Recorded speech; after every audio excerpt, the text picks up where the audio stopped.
In the realm of SQL, every table creator is its owner, possessing full access rights to perform operations such as select, insert, update, and delete. But the power doesn't stop there. The table owner can also selectively pass on these privileges to other users or even to everyone, known as public. Enter the grant command, the magic wand of access rights. It allows the transfer of privileges to a user or a group. The syntax is as simple as grant privileges on table to recipient, potentially followed by with grant option.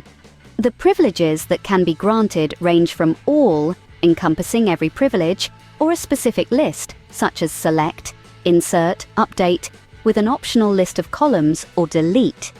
The recipient could be public, an individual user, or a group.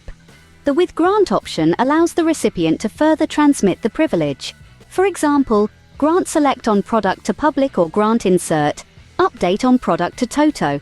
But remember, no user can pass a privilege they do not possess themselves. The opposite of grant, the revoke command. It snatches away rights from a user or a group with the syntax, revoke privileges on table from recipient.